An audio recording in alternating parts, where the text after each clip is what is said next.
Hola a todos, esto es Juan Sudarsky, de Atleta con A minúscula. Me pueden seguir en mis redes @IronJuanCol. Y hoy, justo como les había comentado la vez pasada, yo estuve enfermo una semana y estuve retirado del proceso de entrenamiento, y eso me hizo querer acudir a mi deportólogo, el doctor John Duperli, que es internista de la Fundación Santa Fe, doctorado en Ciencias del Deporte y profesor de la Universidad de los Andes. Que me ha acompañado en todo mi proceso de volverme un atleta con A minúscula. Y quería hablar con él. Buenas, doctor, ¿cómo estás? Buenos días, Juan. ¿Qué tal? ¿Cómo va todo? Bueno, de uno al grano, yo una vez que me enfermé quise hablar contigo porque siempre mi gran pregunta es, ¿uno qué hace cuando se enferma, cuando está en proceso de entrenamiento? ¿Uno qué es lo saludable, qué es lo recomendable? Yo siempre le aconsejo a las personas que están queriendo ser atletas que lo primero que tienen que conseguirse es un entrenador y lo segundo es un deportólogo. Entonces, de cara a eso, quería hacerte un par de preguntas en cuáles son, digamos, las mejores prácticas, cuáles son los factores determinantes y uno qué debe hacer cuando uno lo coge una gripa o algo más grave de cara al entrenamiento. Y quizá la primera pregunta que yo te quería hacer es, ¿cuáles son esos factores determinantes para la salud o falta de ella en un atleta de alto rendimiento? Antes de responder, quisiera aclarar que hay muchos escenarios y realmente es difícil dar recomendaciones generales. Digamos, hay atletas como la situación tuya y la de muchísimos atletas en este momento, personas que están en el proceso de volverse atletas o que ya han estado compitiendo en los últimos años, pero no tienen, digamos, la evaluación y la protección del sistema del Ministerio del Deporte para atletas élite. Son atletas que compiten en Juegos Olímpicos y en competencias internacionales, donde hay toda una infraestructura que los monitorea y los protege mucho más. También hay atletas recreativos que no tienen ninguna aspiración de competencia y simplemente están tratando de mantener un fitness básico para mantener la figura, por salud, media hora, 3 veces por semana, algo de pilates. Entonces ese sería como otro extremo donde de pronto no aplican algunas de las recomendaciones. Yo creo que nos vamos a centrar en el centro, que es donde hay mucha gente como tú que tiene el talento, por diferentes razones no entró o no quiso entrar o no tuvo la oportunidad, lo que sea, de competir a nivel internacional con el nivel olímpico o con el nivel de las grandes ligas, pero tiene posibilidades de ganar medallas y tiene posibilidades de hacer podios en competencias recreativas internacionales. Se llaman recreativas, pero son realmente supremamente exigentes si uno va a ver el nivel al cual están trabajando, y en algunos casos se acerca al nivel olímpico. No, precisamente ese era el punto, doctor. Como tú bien lo dices, mi abordaje y este programa le está hablando a ese atleta que, como yo, no es un atleta con A mayúscula, como les digo yo, profesional, que compite en esas, sino es aquel que descubrió el atletismo, la natación, el ciclismo, le gusta, quiere hacerlo, lo hace con rigurosidad y seriedad. Y diferente al casual. Yo creo que la definición de estar en el centro entre esos dos grandes polos es perfecta, y es un poco al quien le hablo, a ese que le encanta, le gusta, pero como vulgarmente se dice, no viven de eso, pero les encanta y son exigentes en su entrenamiento. Entonces, ese es el foco que me gustaría que le diéramos, está perfecto. Ok, la pregunta iba inicialmente a determinantes de cómo está el sistema de defensa, porque las dos grandes enfermedades de los deportistas son el trauma y las infecciones en frecuencia.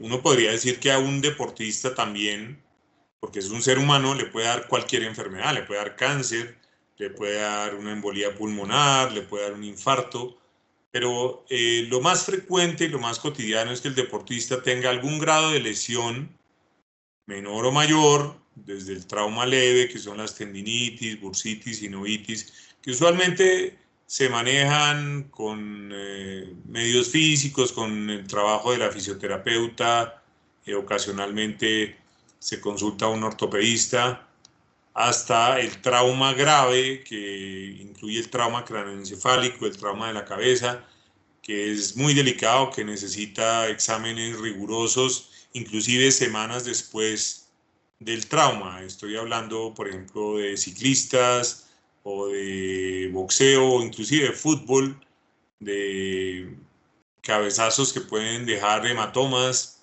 que pueden dejar daño cerebral.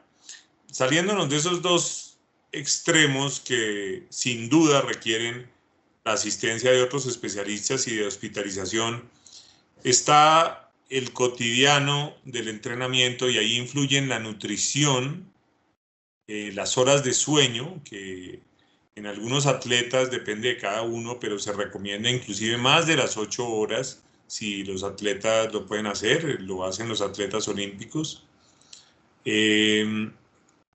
Y las cargas de entrenamiento que van de la mano del estrés. Para muchos de ustedes eso quiere decir los horarios de trabajo y cuánto le meto al trabajo y el estrés que me genera la vida cotidiana, la familia, la vida profesional, y las cargas de entrenamiento en sí, nutrición, entrenamiento, sueño y la vida cotidiana o la vida personal, la vida profesional. Esos determinan qué tan bien o mal está mi sistema inmunológico y nos hacen más proclives a sufrir infecciones virales, que son las más frecuentes. Esto se hizo muy evidente, por supuesto, en la época del COVID. Por el otro lado están los factores de exposición.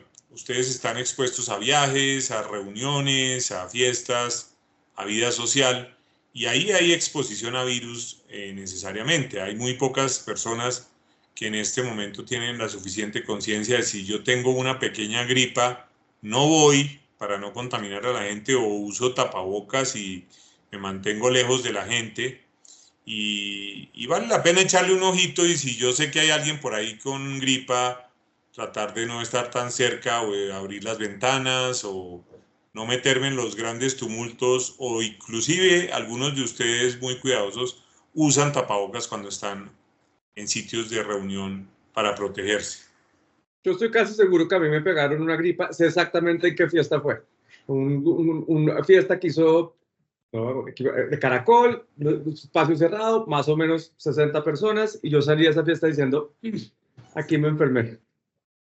Yo creo que aquí ahí aprendimos mucho del COVID, y son pues más o menos las mismas reglas del juego para comenzar. Entonces, factores de riesgo, ya los mencionamos: la exposición, sueño, nutrición, cargas de entrenamiento, estrés, las cosas comunes. Hay enfermedades y hay otras cosas que pueden aumentar el riesgo, pero digamos esto para gente sana normalmente que está entrenando a un nivel intermedio, diría yo, como lo mencionas. Claro, entonces una vez uno tiene esos determinantes más o menos tasados, uno sabe que el tema del sueño, la alimentación y el cuidado, digamos, a la vida normal, uno sabe más o menos cuáles debe controlar, pero ya como que te contaba, fui a esta fiesta, salí con una carraspera, dije, aquí me voy a poner maluco, me dio una gripa, yo generalmente, es la primera vez que me enfermo realmente, que me tocó acostarme, ponerme maluco, no venir a la oficina inclusive un día. Dije, ¿cuál es la regla la mejor regla, el famoso rule of thumb gringo, que uno debe tomar cuando uno está ya realmente afectado por una enfermedad, que uno dice, ok, esto no es que me dio carraspera una tarde y al otro día voy a estar bien, esto ya tiene un componente de fiebre, de frío, de escalofríos, de deterioro físico. ¿Cuál es la mejor regla que uno debe aplicar ahí? Yo respondería rápidamente, inicialmente, con lo que nos sirve para la vida en general, y es escuchar al cuerpo. El cuerpo empieza a mandar una cantidad de señales que muestra la gravedad de lo que está pasando. Si la infección realmente es una infección respiratoria alta, leve, un poquito de rinitis o lloradera de los ojos, y uno dice, la gripita la tengo por aquí arriba. Inclusive en la época del COVID se sacaron algunos esquemas para los atletas, los futbolistas profesionales y todos los atletas que tienen que estar expuestos a esto y estuvieron expuestos al COVID. Si es leve, yo puedo tomarla con calma. Lo que debo hacer es bajar las cargas de entrenamiento, alimentarme muy bien, dormir, hidratarme muy bien y darle paso a esos días que normalmente es una semana para sentirme completamente normal. Pero a veces el cuerpo manda señales, como en el caso que cuentas, donde tengo escalofrío, donde tengo fiebre, donde tengo, nosotros lo llamamos compromiso sistémico de todo el cuerpo, tengo dolores en las articulaciones, en los músculos, realmente siento que me cuesta trabajo entrenar, sin ninguna duda, y me cuesta trabajo pararme de la cama. Ese es el punto, yo creo, más importante para dejar como lección. Esa es una enfermedad sistémica que puede tener consecuencias hasta meses después de la infección por virus. Se puede complicar con una infección bacteriana. Esa persona debe suspender el entrenamiento. Eso de que vamos a entrenar para sudar la gripa, tenemos que cambiarlo. Si yo me siento mal, tengo que parar el entrenamiento por completo. En principio, es muy difícil generalizar, pero en principio una semana, comer y dormir bien y estar atento a síntomas que pueda presentar. Si aumenta el ahogo, por ejemplo, y las flemas, es posible que esté complicándose con una neumonía. Si tengo palpitaciones, si siento que el corazón está latiendo como raro, puedo tener complicaciones en el corazón frecuentes durante el COVID y que han llevado inclusive a hacer chequeos hasta 6 meses después del COVID. Se llaman arritmias secundarias a miocarditis viral, o sea, infección del corazón por el virus. Pero eso no pasa solo con el COVID, sino con otros virus también. Entonces, si yo siento cualquiera de estas cosas, necesito ir al hospital, necesito ver especialistas como un cardiólogo, como un neumólogo, como un neurólogo, de acuerdo a los síntomas. En general, un reposo de una semana me permite que el cuerpo controle la infección viral y debo reiniciar las actividades con un nivel de intensidad mucho más bajo y darle por lo menos unas 2 o 3 semanas el cuerpo a que vuelva a su forma. Durante el periodo de recuperación, que estoy hablando normalmente puede ser un mes, pero repito, hay muchos ejemplos con el COVID de futbolistas profesionales, de atletas profesionales que se han demorado 3 meses a 6 meses para recuperarse completamente y lo que sienten es fatiga muscular, que sienten alteraciones en el sueño, que tienen palpitaciones, muy importante porque se asocia más a problemas graves como la muerte súbita y como desmayos, y neumonía, por supuesto, fiebre, tos, expectoración. Entonces tengo que seguir, después de esta infección, digamos, simple, de una semana, monitorizando la sintomatología. Y si me siento muy bien y todo va bien, puedo continuar mi proceso de entrenamiento, pero debo estar atento a reaparición de los síntomas, a palpitaciones, a fallas en el progreso del entrenamiento. Cuando se empieza a estancar en el progreso y yo no veo el progreso que corresponde a haber retomado el entrenamiento, seguramente hay alguna persistencia de infección viral y debo esperar más tiempo y someterme a chequeos rigurosos. Claro, ahí yo creo que usted toca un tema muy central, doctor, que es quizá algo que me ha costado mucho mi trabajo en mi corta carrera como atleta, es aprender a distinguir y a escuchar el cuerpo y aprender a distinguir, por ejemplo, cuando uno está haciendo un entrenamiento fuerte, la sutil diferencia entre estoy cansado porque estoy empujándome y porque esto es lo natural que debo estar sintiendo porque estoy haciendo algo difícil versus, pucha, algo me está pasando de verdad. La diferencia entre uy, estoy cansado, me está medio doliendo el pie y la rodilla porque llevo, no sé, 25 kilómetros de una maratón, a miércoles no puedo mover la rodilla porque estoy lesionado. Y yo creo que eso aplica muy bien a este tipo de enfermedades. Oiga, estoy con una rinitis, me enfrié ayer porque corrí afuera y tengo un poquito de tos y de mocos, versus, pues pucha, estoy tendido en mi cama con fiebre. Y yo creo que esa particularidad es muy importante entenderla. Si es difícil, la experiencia del atleta va ayudando a diferenciarlo. Los extremos pues son muy obvios y son fáciles. El punto difícil es ahí en la mitad, donde yo me siento como con un poquito de malestar y no sé si se debe a que ayer entrené muy duro o que esa carga de entrenamiento no es para que me esté sintiendo tan apaleado hoy. Yo creo que eso es un diálogo del atleta con su entrenador, quizás con algunos compañeros, con la pareja, con la familia, con la gente que lo conoce a uno y dice, pero lo que hiciste ayer pues no corresponde a la fatiga que tienes hoy y hay que estar alerta a estos síntomas tempranos de lo que llamamos sobreentrenamiento, porque estábamos hablando que los factores de riesgo para que a uno se le bajen las defensas, uno es el exceso de entrenamiento. Hay estudios que muestran cómo se bajan las defensas por el exceso de entrenamiento. Por eso, para el entrenador es muy difícil siempre la dosis adecuada. Debe exigirle al atleta, pero esto debe ser progresivo y hay momentos donde si se sube la exigencia, porque yo quiero llevarlo a una meta ambiciosa o estoy cerca de la competencia, eso lo puede llevar no solo a lesiones, sino también a enfermedad sistémica, como estábamos hablando, infecciones por virus o por bacterias. Yo creo que esa es la clave del éxito y ahí creo que toca un tema que para mí es central y es el asesoramiento profesional, tanto de un entrenador que le vaya uno modulando esas cargas de cara a los objetivos, de cara al desempeño, de cara a la fatiga y como siempre el acompañamiento de un profesional de la medicina, la ciencia del deporte como usted, que le pueda decir, oiga, cuídese, te pare bolas en esto. Yo me acuerdo que de las primeras conversaciones que tuvimos fue hacerme un ecocardiograma con esfuerzo para tener una línea base siempre y hacérmelo por lo menos una vez al año para estar modulando el corazón por la historia que yo tengo familiar de infartos y derrames cerebrales. Eso yo creo que es el rigor que se debe aplicar en estos casos.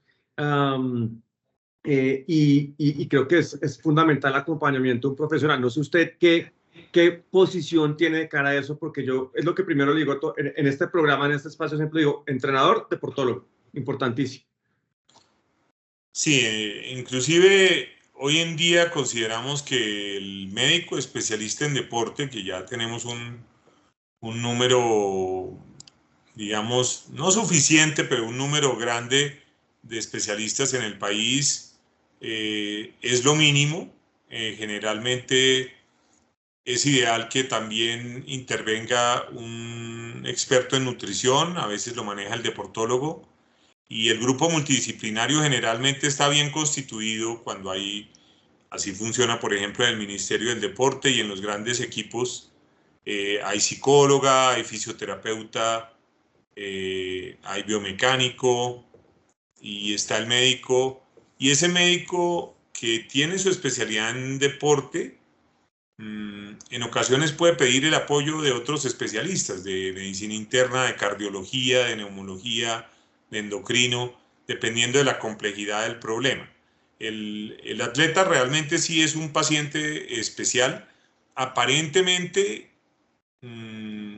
bueno, en realidad, si uno coge los parámetros grandes de salud, sí es una persona más sana que la mayoría de la población, pero es una persona vulnerable a las mismas enfermedades que el resto de la población. Y por eso hay que hacer chequeos de cosas que se le hacen a los sedentarios o a las personas normales. Hay que mirar el colesterol y la tiroides y el sodio y el riñón y el hígado. Hay que echarle una miradita a todas estas cosas. Lo hacemos en medicina del deporte y puede ser apoyado por otras especialidades, como decía. Bueno, doctor, no le quito más tiempo. Quería agradecerle por su experta opinión. Yo tengo el privilegio de que usted me ha acompañado ya casi 3 años en todo este proceso de ser atleta. Y agradecerle de antemano por la colaboración y de nuevo, creo que es fundamental el rol que ustedes tienen en este proceso.